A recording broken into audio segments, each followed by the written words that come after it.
വേണ്ടിയുള്ള ഒരു പ്രവർത്തനങ്ങളാണ് കഴിഞ്ഞ 14 വർഷമായി നമ്മുടെ ഈ ഹരിതാമൃതം ചെയ്തുകൊണ്ടിരിക്കുന്നത്. വളരെ ഗംഭീരമായി വളരെ ശാസ്ത്രീയമായി നടക്കട്ടെ എന്ന് ആശംസിച്ചുകൊണ്ട് ഞങ്ങളുടെ ഈ വാക്കുകൾ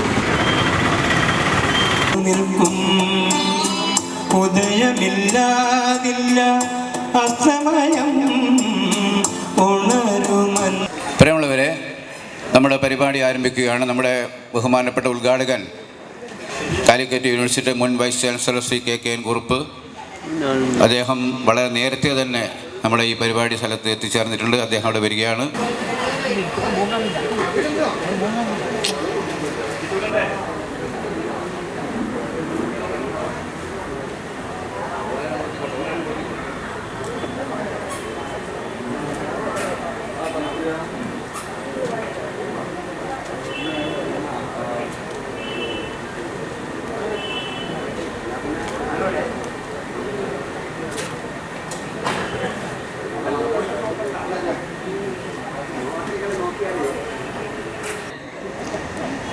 ജീവിതശൈലി രോഗങ്ങളും അതേപോലെ പരിസ്ഥിതി നാശങ്ങളും കൊടുമുടി കൊണ്ടപ്പോഴേ ഇതിനൊരു പരിഹാരം വേണമല്ലോ എന്നുള്ള ധാരണയിൽ തന്നെയാണ് നമുക്കിവിടെ തുടങ്ങാം, നമുക്ക് ജനങ്ങളിലേക്ക് ഇറങ്ങാം. ശുദ്ധമായ ഭക്ഷണം, ശുദ്ധമായ വെള്ളം, ശുദ്ധമായ വായു ലഭിക്കാൻ ആവശ്യമായ പ്രവർത്തനങ്ങൾ ജനങ്ങളിലേക്ക് ഇറങ്ങിച്ചെന്ന് നമുക്കിവിടെ ആരംഭിക്കാം എന്നുള്ള ഒരു ഒറ്റ ചിന്തയിൽ മാത്രം. അതോടൊപ്പം തന്നെ പാരമ്പര്യ ചികിത്സകളും, കാരണം അന്ന് നമ്മൾക്ക് രോഗങ്ങളുണ്ടാകൊണ്ടിരിക്കുന്ന സമയത്ത് തന്നെയും നമ്മളിവിടെ നമുക്കറിയാം, ഇവിടെ ആയഞ്ചേരിയും വില്ലാപ്പിളിയും ഒക്കെ വിശാലമായ നെൽവയലുണ്ട്. അതിലങ്ങനെ ഉണങ്ങി വരണ്ട് വർഷങ്ങളോളം കിടക്കുകയായിരുന്നു. കഴിഞ്ഞ വർഷങ്ങൾക്ക് മുമ്പ് നമ്മൾ അവിടേക്ക് ഇറങ്ങി ജൈവകൃഷി തുടങ്ങി. എങ്കിലും ട്രസ്റ്റിന് ഒരുപാട് ഒരാൾ അടിച്ചു പോകാതിരിക്കും. അതോളം വായു മലിനം കൊണ്ട് നമ്മൾ ഓക്സിജൻ പാറിലാണ് ഉണ്ടായിരിക്കുന്നത്. എവിടെ? ഡൽഹിയിൽ.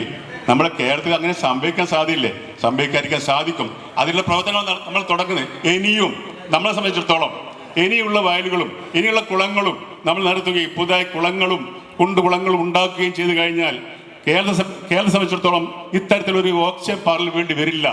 അപ്പൊ ഇനിയുള്ള വയലുകളും കുണ്ടുകുളങ്ങളും കുളങ്ങളും ഒക്കെ നിലനിർത്താൻ വേണ്ടി വരുന്ന ആവശ്യ പ്രവർത്തനങ്ങളിലേക്ക് നമ്മുടെ ഗവൺമെന്റും പ്രാദേശിക ഭരണകർത്താക്കളും ശ്രദ്ധിക്കേണ്ടിയിരിക്കുന്നു എന്നേ എനിക്ക് പറയാനുള്ളൂ. തരത്തിലുള്ള പ്രവർത്തനങ്ങൾ വിവരിക്കാൻ വേണ്ടി തന്നെയാണ് ഈ യജ്ഞം ഞങ്ങളിവിടെ അവസാനിപ്പിക്കാതെ പിന്നെയും മുന്നോട്ട് കൊണ്ടുപോയിരിക്കുന്ന പറഞ്ഞുകൊണ്ട് ഞാൻ എൻ്റെ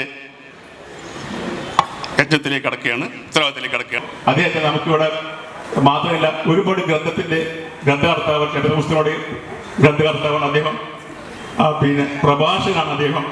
ആ വലിയൊരു ആളെ നമുക്ക് ഇവിടെ കിട്ടിയത് വലിയൊരു സമിതി ചെയർപേഴ്സണും നമ്മുടെ മുനിസിപ്പൽ ചെയർപേഴ്സണുമായ ശ്രീമതി KK ബിന്ദുവാണ്. അവരെ നേരത്തെ ഇവിടെ എത്തിയിട്ടുണ്ടായിരുന്നു. അവരെ നമുക്ക് എല്ലാവർക്കും വേണ്ടി ഞാൻ സ്നേഹപൂർവ്വം സ്വാഗതം ചെയ്യും. അനാഥമാക്കരുത് മാതാപിതാക്കളെ എന്ന് പറഞ്ഞുകൊണ്ടാണ് തുടങ്ങുന്നത്. നമുക്കറിയാം, ഈ മഹാത്മാ ദേശസേവാ ട്രസ്റ്റിൻ്റെ ആഭിമുഖ്യത്തിൽ ജൈവ പച്ചക്കറി കൃഷിക്കും അതുപോലെ തന്നെ പാരമ്പര്യ വൈദ്യത്തിനും മുൻഗണന കൊടുത്തുകൊണ്ട് സമുദ്ര ആയുർവേദ ഗവേഷണ കേന്ദ്രവും അതുപോലെ തന്നെ നമ്മുടെ സമീപത്ത് കരിമനപ്പാലത്ത് സ്ഥിതി ചെയ്യുന്ന കലവറ ഉൾപ്പെടെ കേന്ദ്രമാക്കിക്കൊണ്ട് ഒട്ടേറെ ആളുകൾക്ക് പാരമ്പര്യ ചികിത്സ നടത്തിക്കൊണ്ടാണ് മഹാത്മാ ദേശസേവാ ട്രസ്റ്റിൻ്റെ ആഭിമുഖ്യത്തിൽ ഇത്തരം പരിപാടികൾ മുന്നോട്ടേക്ക് കൊണ്ടുപോകുന്നത്.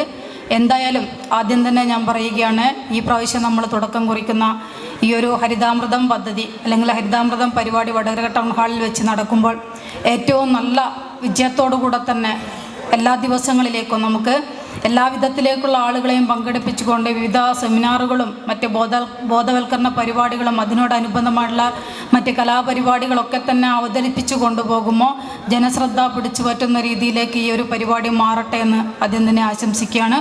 ഒപ്പം തന്നെ ഈ ഹരിതാമൃതം പരിപാടി വിജയകരമായിട്ട് മുമ്പോട്ടേക്ക് കൊണ്ടുപോകണമെങ്കിൽ നമ്മുടെ സംഘാടകരോടൊപ്പം തന്നെ എല്ലാവരും ഒരുമിച്ച് ചേർന്നുകൊണ്ട് നമുക്ക് ഈ ടൗൺ ഹാളിൽ വെച്ചിട്ട് അവസാനിക്കുന്ന ദിവസം വരെ ഇവിടെ കാർഷിക പ്രദർശന വിപണന മേളയൊക്കെ തന്നെ ഒരുക്കിക്കൊണ്ടാണ് ഇതിൻ്റെ എല്ലാവിധ പ്രവർത്തനങ്ങളും വിജയകരമായിട്ട് മുന്നോട്ടേക്ക് പോകട്ടെ എന്ന് ആത്മാർത്ഥമായി ആഗ്രഹിച്ചുകൊണ്ട് ഇതിൻ്റെ ഔപചാരികമായിട്ടുള്ള ഉദ്ഘാടന കർമ്മം നിർവഹിക്കാൻ വേണ്ടി ഏറെ സ്നേഹത്തോടുകൂടെ തന്നെ ബഹുമാനപ്പെട്ട ഡോക്ടർ KKN കുറുപ്പിനെ ക്ഷണിക്കുക.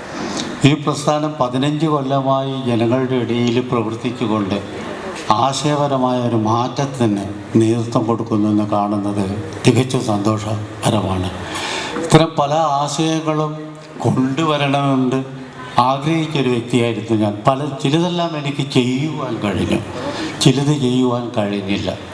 കാരണം ജനങ്ങളുടേതായ ഒരു കൂട്ടായ്മയിൽ കോവിഡിന് ശേഷം എനിക്ക് പങ്കെടുക്കുവാൻ കഴിഞ്ഞില്ല. അതുവരെ നിരന്തരം ഞാൻ എന്തിനു വേണ്ടിയോ പ്രവർത്തിക്കുമെന്ന് എനിക്കറിയില്ല. ഇപ്പോഴും 3-4 പുസ്തകങ്ങൾ ഛത്തീസ്ഗഡിൽ നിന്നെല്ലാം വന്നത് അവതാരികൾക്ക് വേണ്ടി കാത്തിരിക്കുമ്പോഴാണ്. സുഖമില്ലെങ്കിലും ഇവിടെ വരണം. വടകര ഞാൻ ജനിച്ച സ്ഥലം അഴിയൂർ കല്ലാമലയിലാണെന്ന് എല്ലാവർക്കും അറിയാം. പക്ഷേ ഞാൻ അവകാശപ്പെടുന്നത് കുട്ടപത്ത് എന്ന് പറയുന്ന ഒരു വലിയ കുടുംബത്തിൻ്റെ ആ കുടുംബം എന്ന് പറഞ്ഞു കഴിഞ്ഞാൽ സുകുമാർ അഴീക്കോട് എഴുതാറുണ്ട്, it is A deemed university of Kerala. അതായത് വൈദ്യന്മാരുണ്ട്, കവികളുണ്ട്, നാടകകൃത്തുകളുണ്ട്, തുള്ളൽ കളിക്കാരുണ്ട്, വൈദ്യവിശാരദന്മാരുണ്ട്, ഭ്രാന്തൻ ചികിത്സിക്കുന്നവരുണ്ട്, എല്ലാമുള്ള ഒരു പാരമ്പര്യം. പക്ഷേ എൻ്റെ പൈതൃകം വേറൊരു വിധത്തിലായി.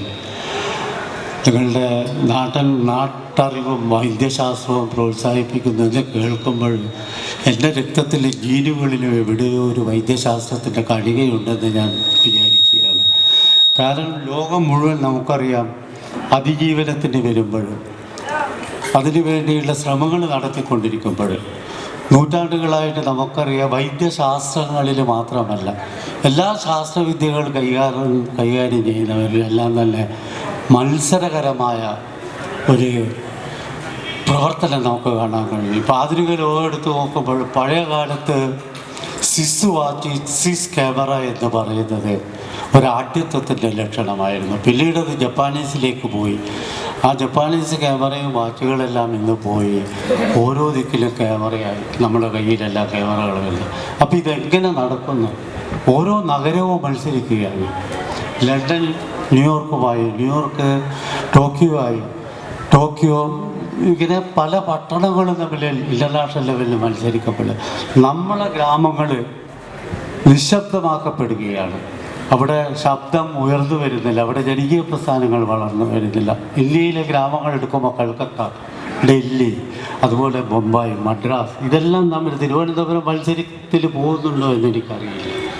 പക്ഷേ ഈ വൻ പട്ടണങ്ങൾ, മെട്രോപോളിസ് മത്സരിച്ചു കൊണ്ടിരിക്കുക. അവിടെ ജനജീവിതം എങ്ങനെ മുന്നോട്ട് പോകുന്നുവെന്ന് നമ്മൾ നോക്കാൻ ഭരണാധികാരികൾക്ക് സമയമുണ്ടോ എന്ന് ഞാൻ ചിന്തിച്ചു പോവുകയാണ്. അവിടെയാണ് ജനകീയ പ്രസ്ഥാനങ്ങൾ ഏറ്റവും ശക്തമായി വളർത്തിയെടുക്കുവാൻ വേണ്ടി ഹരിതാമൃതം പോലുള്ള ആ വാക്കിന് തന്നെ ഒരു വലിയ അർത്ഥവ്യാപ്തി ഉണ്ടെന്ന് എനിക്ക് തോന്നുന്നു. ഹരി എന്ന് പറഞ്ഞാൽ നമുക്കറിയാം, ജനങ്ങൾ ഈശ്വരനിൽ വിശ്വസിക്കുന്നവരുണ്ട്, വിശ്വസിക്കാത്തവരുണ്ട്. പക്ഷേ ഹരി എന്ന് പറയുന്നത് ഏറ്റവും വലിയ ഒരു ശുഭ ഐശ്വര്യത്തിൻ്റെ ചിഹ്നമായിട്ടാണ് ഹരി എന്ന് സംസ്കൃത പണ്ഡിതന്മാർ കാണുന്നത്. അതുപോലെ തന്നെ അമൃതം അതിൽ കൂട്ടിച്ചേർത്തിരുന്നു.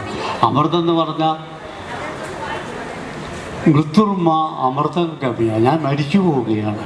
ആ മരിച്ചു പോകുന്ന എനിക്ക് നിങ്ങൾ അമൃതമായി തീരുക, എന്നെ മൃത്യുവില്ലാത്ത അവസ്ഥയിലേക്ക് നയിക്കുക എന്ന് നൂറ്റാണ്ടുകൾക്ക് മുമ്പ് ഉപനിഷത്തുകൾ സംസാരിച്ച കാര്യം ഞാൻ ഓർത്തുകയാണ്. നമ്മളെല്ലാം തന്നെ ആ അമൃതം കാക്ഷിച്ചുകൊണ്ട് കൂടുതൽ ജീവിക്കുവാൻ ആഗ്രഹിക്കുന്ന വ്യക്തികളാണ്.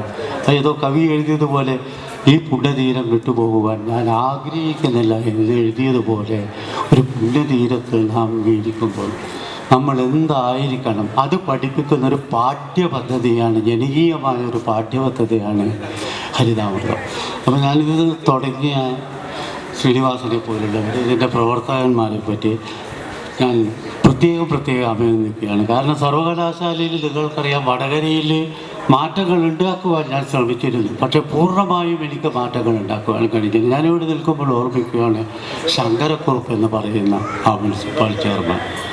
ആ മുനിസിപ്പൽ ചെയർമാൻ ചെയ്ത സേവനങ്ങൾ ഉണ്ടായിരുന്നില്ലെങ്കിൽ എനിക്കൊന്ന് മെമ്മോറാണ്ടം എന്ന ആളുകളിൽ KK മോഹനൻ ഞാൻ ഓർമ്മിക്കുന്നു, കുഞ്ഞിരാമക്കുറുപ്പ് അഡ്വക്കേറ്റുണ്ട്, മറ്റു പലരുടെയും പേരുകൾ എനിക്ക് ഓർമ്മയില്ല.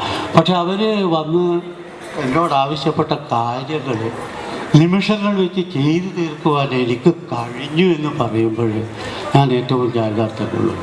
അതിൻ്റെ കാരണം എനിക്കൊരു പദ്ധതി ഉണ്ടായിരുന്നു, നോളജ് ടു ദ വില്ലേജസ്. സർവകലാശാല ദന്തഗോപുരത്തിലിരുന്ന് ഭരിക്കുകയല്ല, ആ നോളജ് ഗ്രാമങ്ങളിലേക്ക് എത്തിക്കണം. അപ്പോൾ നിങ്ങൾ വയനാട്ടിലേക്ക് പോകും, നോക്കൂ, അവിടെ കമ്പ്യൂട്ടർ സയൻസില്ല, BEd സെൻ്ററുകളില്ല, ഇതെല്ലാം കൊണ്ടുവന്നു. ഇവിടെ കൊണ്ടുവന്ന കാര്യങ്ങൾ നിങ്ങൾക്ക് അറിയാവുന്നതാണ് ഞാൻ പറയുന്നത്. തൃശ്ശൂർ 14 കോടി റുപ്യ സെറ്റുള്ള ഒരു സാധനം അന്ന് ജോൺ മത്തായി കൊടുത്തു. ഞാനവിടെ ചാർജ് എടുക്കുമ്പോൾ അധ്യാപകന്മാർ വിദ്യാർത്ഥികൾ ഇതാ വീട് തലയിൽ വീട് ഞങ്ങൾ ചാവാൻ പോവുകയാണ്. ഇന്നവിടെ ഏറ്റവും വലിയൊരു എക്കണോമിക്സ് സെൻ്ററുണ്ട്, international computer science, international economics, drama, music, fine arts, ഇതെല്ലാം അവിടെ കൊടുക്കുവാൻ കഴിയും. അതുപോലെ തന്നെ തൃപ്രയാറ്, ആ പദ്ധതികളെല്ലാം തന്നെ ഒരു പണവുമില്ലാത്ത ദിക്കിലാണ് ഞാൻ ഉണ്ടാക്കിയിട്ടത്. അവസാനമായ ഒരു എഞ്ചിനീയറിംഗ് കോളേജ് ഉണ്ടാക്കി അവിടെ. ആ എഞ്ചിനീയറിംഗ് കോളേജിൽ അതിൻ്റെ പിന്നിൽ ഒരുപടി ചരിത്രവും അധ്വാനമുണ്ട്. അപ്പോൾ വടകരക്കാർക്ക്, ഒരുപക്ഷെ കാസർഗോഡുകാർക്ക് അഭിമാനിക്കാൻ കഴിയുന്നൊരു വൈസ് ചാൻസലർ നിങ്ങളുടെ സമൂഹമാണ് ഉണ്ടാക്കിയത്. ഇന്ന് മന്ത്രിമാർ പറയും പച്ചക്കറി കൃഷി ചെയ്യണം, അത് ചെയ്യണം. ഞാൻ വെള്ളരി നട്ട് വളർത്തിയിട്ടുണ്ട്. എൻ്റെ വീട്ടിൽ 1000 വെള്ളരി ഇങ്ങനെ തൂങ്ങി കിടത്തിയായിരുന്നു മുറ്റത്തിൽ. ഏത് SSLC പഠിക്കുന്ന വിദ്യാർത്ഥികളാണ് അത് ചെയ്തിട്ടുള്ളത്? ഇന്നും ഉണ്ടാവുകയില്ല. അപ്പോൾ എൻ്റെ അനുഭവ പരിചയം കാർഷികമായിട്ട് നിങ്ങൾ പറയുന്നത് പോലെ 2-3 കൊല്ലം മുമ്പ് വയനാട്ടിൽ ഗന്ധകശാല അരി എങ്ങനെ നഷ്ടപ്പെടുന്നു, അത് കൃഷി ചെയ്യാൻ വേണ്ടി ഞാനവിടെ വലിയ ഒരു ശാകംബരി എന്തോന്ന് പറയുന്ന ഒരു അസോസിയേഷൻ ഉണ്ടാക്കി അധ്യാപകന്മാരെല്ലാം കൂട്ടി 20 ഏക്കർ കൃഷിയിലേക്ക് കൊണ്ടുവന്നു. അത് നഷ്ടവും ലാഭവും ഇല്ലാതെ പോയി. പിറ്റേത്തെ കൊല്ലം അത് കൃഷി ചെയ്തപ്പോൾ നഷ്ടത്തിലെത്തിയപ്പോൾ ഞങ്ങൾ ഈ പ്രവർത്തനം വേണ്ട എന്ന് പറഞ്ഞിട്ടില്ല. പക്ഷേ അത് പിരിഞ്ഞു പോകുമ്പോൾ അതിനെ പ്രോത്സാഹിപ്പിക്കേണ്ടത് ആരുടെ പണിയാണ്? സർക്കാരിൻ്റെ പണിയായിരുന്നു. അതിൻ്റെ വില നിശ്ചയത്തിൻ്റെ പണിയായിരുന്നു. ഈ വില നിശ്ചയിക്കുന്നതാരാണ്? കാർഷിക വിഭവങ്ങൾക്ക് അഗ്രികൾച്ചർ പ്രൈസ് കമ്മീഷൻ എന്ന് പറയുന്ന ഒരാളുണ്ട്. നെല്ലിന് വില അവർ കൂട്ടാൻ സമ്മതിക്കില്ല, ഗോതമ്പിൻ്റെ വില കൂട്ടാൻ സമ്മതിക്കില്ല, ഉരുളക്കിഴങ്ങിൻ്റെ വില കൂട്ടാൻ സമ്മതിക്കില്ല. ഇതെല്ലാം കൂടി വരുമ്പോൾ തൊഴിലാളികൾക്ക് DA കൊടുക്കേണ്ടി വരും. ഇപ്പോൾ DA കൊടുക്കാൻ ഇൻഡസ്ട്രിയൽ ഗ്രൂപ്പ് തയ്യാറല്ല. അതുകൊണ്ട് നിങ്ങൾ സപ്രസ് ചെയ്ത് വെക്കും. ഇപ്പം നമുക്കറിയാം നെൽകൃഷിയിൽ കാർബൺ ഇത് വരുന്നത്. ആ കാർബണിൻ്റെ കാര്യത്തിൽ 2000 ലിറ്റർ വെള്ളം വേണം 1 കിലോ നെല്ലിൽ എന്ന് പറയുന്നു. അപ്പോൾ അത്രയും കാർബണുമായിട്ടുള്ള ബന്ധങ്ങളെ പറ്റിയിട്ട് ഇന്ത്യ നെല്ല് കൃഷി ചെയ്യാതിരിക്കണം. എന്നാലൊക്കെ നമുക്ക് എമിഷൻ കുറഞ്ഞിട്ട് വരുമ്പോൾ നമ്മൾ ഫണ്ട് അനുവദിക്കുന്നത് കുറക്കാമെന്ന് പറയുന്ന ബുദ്ധിജീവികളെ പാട്ടത്തിനെടുക്കുന്ന മൾട്ടിനാഷണൽ കമ്പനികൾ പ്രവർത്തിക്കുമ്പോൾ എൻ്റെ നാട്ടിൽ എനിക്ക് എന്ത് ചെയ്യാൻ കഴിയുമെന്ന് ചിന്തിച്ച ഈ ഹരിതാമൃതത്തിൻ്റെ പ്രവർത്തകർ പ്രത്യേകം എന്നൊക്കെയാണ്. കാരണം നിങ്ങൾ ഇനിയും വളരണ ഓരോ ഗ്രാമത്തിലും നിങ്ങൾക്ക് ചെയ്യാൻ കഴിയണം. നിങ്ങൾ മരങ്ങളിലേക്ക് പോകും. ഞാൻ എൻ്റെ ജീവിതത്തിലൊരു ഉദാഹരണം പറയാം. എഞ്ചിനീയറിംഗ് കോളേജ് ഉണ്ടാക്കുമ്പോൾ 20 അരയാൽ തൈകൾ ഞാനവിടെ നട്ടു വളർത്തി. അരയാൽ തൈകൾ നട്ടു വളർത്തുക മാത്രമല്ല, അതിന് തറ കെട്ടിച്ചു. ആരും ചെറിയ കുട്ടിയെ വിവാഹം കഴിച്ചു കൊടുക്കുകയില്ല. അതുപോലെ പക്ഷെ ഞാൻ വിവാഹം കഴിച്ചു കൊടുത്തുകൊണ്ട് അരയാൽ തറ കെട്ടിച്ചു. അരയാൽ തറ കെട്ടിക്കുക മാത്രമല്ല, എനിക്ക് 10-20 കൊല്ലം കഴിഞ്ഞപ്പോൾ എൻ്റെ അരയാൽ തറയെ കാണണമെന്ന് ആഗ്രഹം തോന്നി. ഞാനപ്പോഴും അവിടെ പോയപ്പോഴേ ഒരു വൈസ് ചാൻസലർക്കും ഗവർണർക്കും കിട്ടാത്ത സ്വീകരണമാണ് അവിടുത്തെ കുട്ടികളും ഇവരെല്ലാം തന്നത്. ഞാൻ പറഞ്ഞു എനിക്ക് കുട്ടികൾ അരയാൽ തറയിലിരുന്ന് പഠിക്കുന്നത് കാണുമെന്ന് പറഞ്ഞു. അത് അങ്ങനെയുള്ള ഇമാജിനേഷനും ഭാവുകത്വവും ഈ ഭരണകർത്താക്കളില്ലേ, MLA-മാരില്ലേ, എല്ലാ ജനപ്രതിനിധികളിലും പഞ്ചായത്തുകളിലുണ്ടാവണം. ഇന്ന് ഞാൻ പ്രസംഗിക്കുവാൻ പ്രൈമറി സ്കൂളിൽ പോയി ഒരു അവാർഡ് കൊടുക്കുവാൻ വേണ്ടി. അവിടെ 2 മാവുകൾ തറ വേണ്ടത്രയില്ല. ഞാൻ പറഞ്ഞു ഇതിന് തറ കെട്ടിക്കണം, അവർ ചെയ്യാമെന്ന് പറഞ്ഞു. ഞാൻ പറഞ്ഞ ചരിത്ര പഠനത്തിലെ സിദ്ധാന്തങ്ങളെപ്പറ്റി ഞാൻ സംസാരിക്കുന്നില്ല. അതെല്ലാം സംസാരിച്ച് ഞാൻ ഈ ഉണ്ടഴിച്ച് വെച്ചെടുത്ത വ്യക്തിയാണ്. നിങ്ങൾക്ക് എൻ്റെ അനുഭവങ്ങൾ വേണം, കൊച്ചു അനുഭവങ്ങൾ. ആ അനുഭവങ്ങളിലൂടെ വിദ്യാർത്ഥികളെ വളർത്തിയെടുക്കണം. നിങ്ങൾ ഹരിതാമൃതത്തിലേക്ക് വിദ്യാർത്ഥികളുടെ ആ സർഗശക്തിയെ കൊണ്ടുവരണം. ആ സർഗശക്തിയെ കൊണ്ടുവരാൻ നിങ്ങൾക്ക് കഴിയില്ല, ഭരണാധികാരികൾക്ക് കഴിയുള്ളൂ. ആ ഇച്ഛാശക്തി അവർ പ്രവർത്തിക്കണം. ഞാൻ പ്രവർത്തിച്ചിരുന്നു. പലപ്പോഴും മെഡിക്കൽ കോളേജുകളിൽ പോകുമ്പോൾ പറയും ഗ്രാജുവേറ്റുകൾ, ഞാൻ കേട്ടത് എൻ്റെ അച്ഛനും അമ്മക്ക് ഞാൻ നന്ദി പറയുന്നു. അച്ഛനും അമ്മയല്ല അവിടെ സമൂഹം ഇവന് വേണ്ടി എത്രയോ കോടികൾ ചിലവാക്കുന്നു. അധ്യാപകന്മാർ അവർ രാവും പകലും കഷ്ടപ്പെടുന്നു. നിങ്ങളൊരു PhD എടുക്കുന്ന ഒരു വ്യക്തി കാണുമ്പോൾ അയാളല്ല PhD എടുക്കുന്നത്, അദ്ദേഹത്തിൻ്റെ സൂപ്പർവൈസർ എന്ന് പറയുന്ന ഒരാൾ, ആരും അറിയാതെ. എനിക്ക് അനുഭവങ്ങളുണ്ട്. നല്ലൊരു മെഡിക്കൽ ഹിസ്റ്ററിയിൽ ചെയ്യുന്നൊരു കുട്ടി അയാൾ പ്രൊഫസറായിട്ട് റിട്ടയർ ചെയ്ത് എന്നോട് പറഞ്ഞു, സാറേ ഇത് ചെയ്യാൻ പറ്റില്ല, ഞാൻ ഇത് വെച്ച് പോകാം.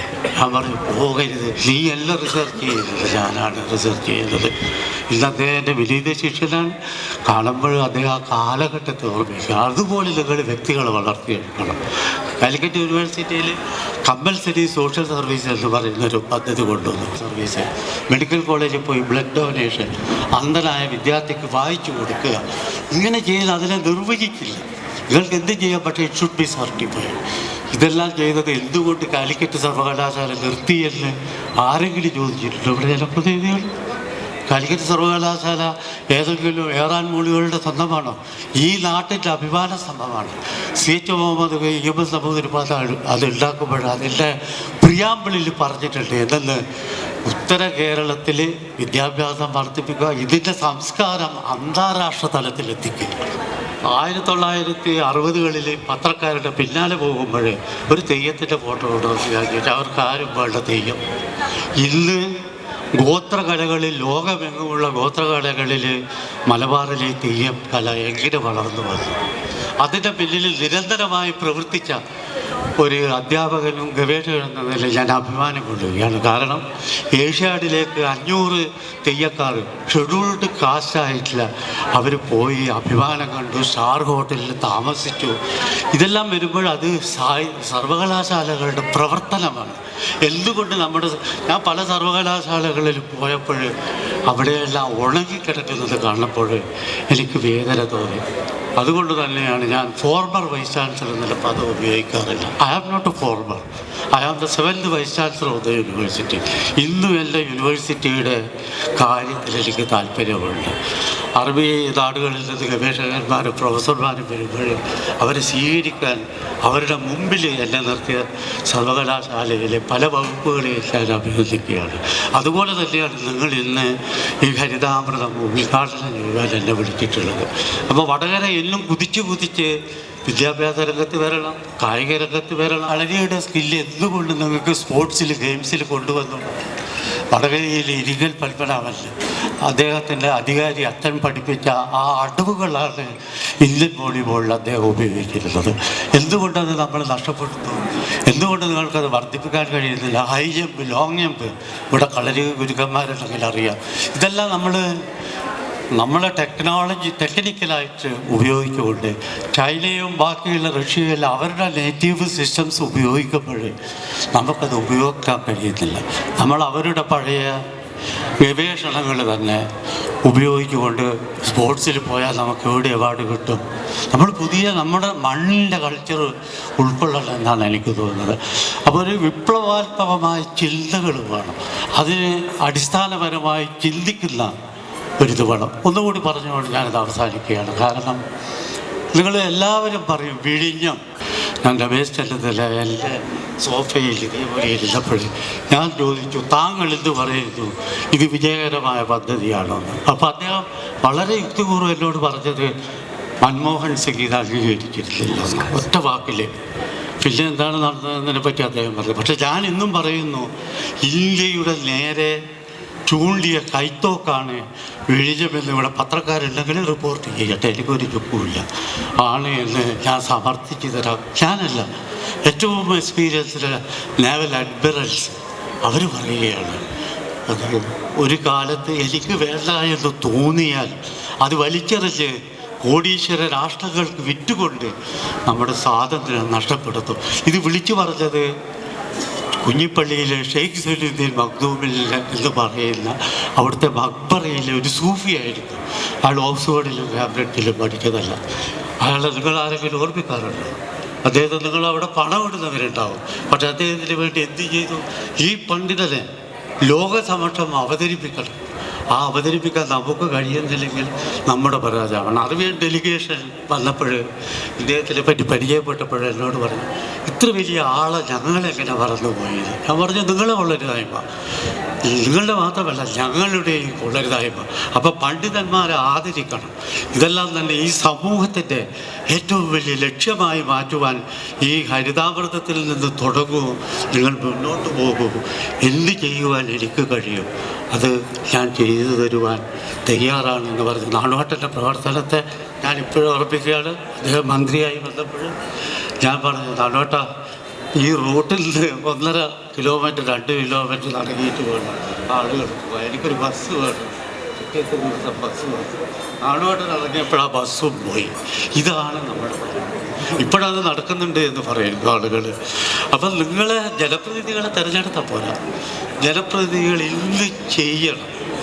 ഞാൻ ചോദിക്കട്ടെ, എന്തുകൊണ്ട് ചെന്നിത്തല, ഞാൻ വ്യക്തിത്വം പറഞ്ഞു, ഞാൻ അദ്ദേഹത്തോട് സംസാരിക്കാൻ, നിങ്ങളൊരു ടാസ്ക് ഫോഴ്സ് വിളിക്കോ, റിട്ടയേർഡായിട്ടുള്ള വൈസ് അഡ്മിറൽസിനെ വിളിക്കോ, ചരിത്രകാരന്മാരെ വിളിക്കോ, ഒരു ചർച്ച 10 പേരെ വെച്ച് നടത്തൂ.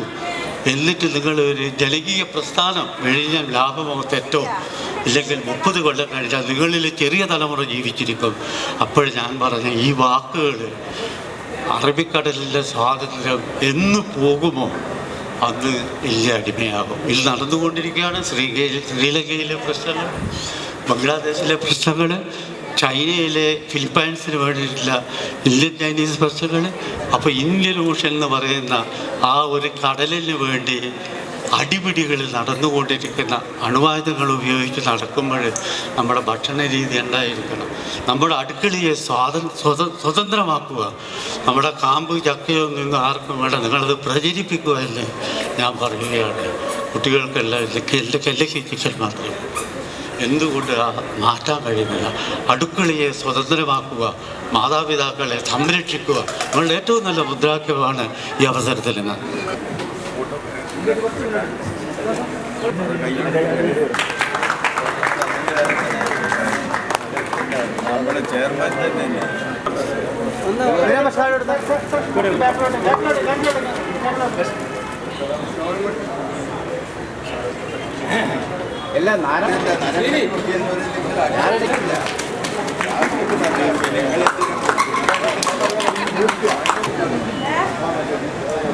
ഇവിടെ എല്ലാറ്റിനും നേതൃത്വം കൊടുക്കുന്ന ശ്രീനിവാസനും ഞാനും തിരൂർ പോയി. ആ തിരൂർ പോയ അവസരം ശ്രീനിവാസൻ്റെ പിതാവിന് തീരെ സുഖമില്ലായിരുന്നു. പക്ഷെ ഞങ്ങളൊരു വീട്ടിൽ പോയപ്പോൾ, ഒരു ടൗണിലെ ഒരു ചെറിയ വീട്, അവിടെ ഇങ്ങനെ മരുന്നുകൾ, ആ മരുന്ന് കൊടുത്താൽ രോഗം ശമിക്കുമെന്ന് അവർ പറഞ്ഞു. ശ്രീനിവാസൻ ആ മരുന്ന് വാങ്ങിച്ചു. ശ്രീനി ഞാനും അത് ശ്രദ്ധിച്ചത്. ശ്രീനിവാസൻ ആ മരുന്ന് തൻ്റെ പിതാവിന് അന്ന് കൊടുത്തു. അതുപോലെ 1-2 ഘട്ടങ്ങൾ ഇതുപോലുള്ള അവസരമുണ്ടായി. ആ അവസരം ഒരുപക്ഷെ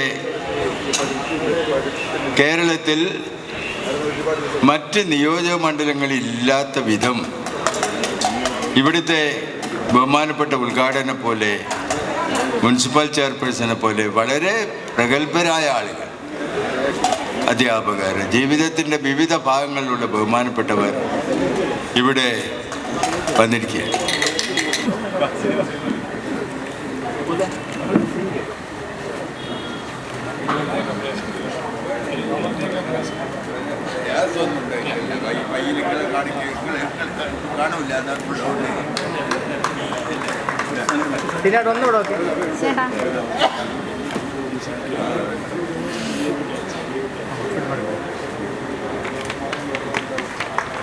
കുറച്ച് താതി പിടിച്ചു, കുറച്ച് താതി.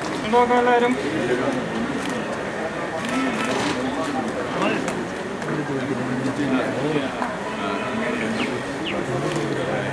സന്തോഷകരമായ കാര്യം. ഇതൊരു വലിയ കാര്യമായിട്ട് തുടങ്ങുന്ന ദിവസം ആദ്യമായിട്ട് തന്നെ വീട്ടിൽ ഞാനുണ്ടായിരുന്നു. ആ കല്യാണം തുടങ്ങുന്നത് എങ്കിപ്പോൾ ശ്രീനിവാസന് മാത്രമുള്ള ഒരു ഗുണമുണ്ട്. ഒന്ന് തനിക്ക് വേണ്ടി ഒന്നും നേടാതിരിക്കുകയും മറ്റുള്ള എല്ലാവരെയും മുന്നിലേക്ക് കൊണ്ടുവരികയും തനിക്ക് വേണ്ടി ഇന്ന് വരെ ഒന്നും നേടുകയോ താനിത് ചെയ്തു എന്നുള്ള ഭാവമില്ലാതിരിക്കുകയും ചെയ്യുക എന്നുള്ളതിന് ഏതായാലും ശ്രീനിവാസനെ പോലെയുള്ള ഒരാൾ കഴിഞ്ഞ പ്രാവശ്യം എനിക്കായിരുന്നു ഈ അവാർഡ് തന്നത്. അതിപ്പോൾ ഇക്കുറി ആർക്ക് കൊടുക്കണം എന്ന് ചോദിച്ചപ്പോൾ എനിക്കതിലൊരു സംശയം ഉണ്ടായിരുന്നില്ല. ശ്രീനിവാസൻ ഇത് കിട്ടിയതിൽ ശ്രീനിവാസനെ പഠിപ്പിച്ച ഒരു അധ്യാപകൻ എന്നുള്ള നിലയിൽ എനിക്ക് സന്തോഷമുണ്ട്. Principal chairperson K P Bindu ഈ പരിപാടി ഉദ്ഘാടനം ചെയ്തിട്ടുള്ള ഈ സദസ്സിൽ സന്നിഹിതരായിട്ടുള്ള നല്ലവരായ നാട്ടുകാരെ, എന്തുതന്നെയായാലും ഈ ഒരു പരിപാടി വടകരയിൽ നിന്ന് തിരികൊടുത്തിക്കൊണ്ട് ഇന്ന് നമ്മുടെ രാജ്യം മുഴുവനും പല ജീവികളോടുള്ള സ്നേഹവും അവയെ നമ്മൾ വളർത്തുന്ന രീതിയും ഒക്കെ നമ്മുടെ ജീവിതത്തിൽ ലയിച്ചു ചേർന്നിട്ടുള്ളതാണ്. അത് വെച്ചുകൊണ്ട് മനുഷ്യ ജീവനുകൾക്ക് യാതൊരു വിലയും കൽപ്പിക്കാതെ നമ്മുടെ തലമുറകള് ആയുസ് എത്താതെ തന്നെ മരിച്ചു വീഴുന്നു. മനസ്സുകളിൽ ഒരു അവബോധം സൃഷ്ടിച്ചുകൊണ്ട് ഒരു ചിന്തക്ക് തിരികൊടുത്തിക്കൊണ്ട് സൂക്ഷിക്കുക നമ്മുടെ ഈ ഒരു കാര്യം തന്നെയാണ്. നമ്മുടെ മനസ്സിൽ നമ്മുടെ പരിസരങ്ങൾ, നമ്മുടെ ചുറ്റുപാടുകൾ വളരെ മനോഹരമായിട്ടുള്ള അത് സംരക്ഷിക്കേണ്ടതായ ഒരു കടമകൾ, ഇതെല്ലാം മനസ്സ് സന്തോഷിക്കുകയാണ്. നമ്മുടെ മനസ്സിന് സന്തോഷമുണ്ടാവണമെങ്കിൽ നമ്മുടെ ചുറ്റുപാടുകൾ ഹരിതാപമായി തീരണം.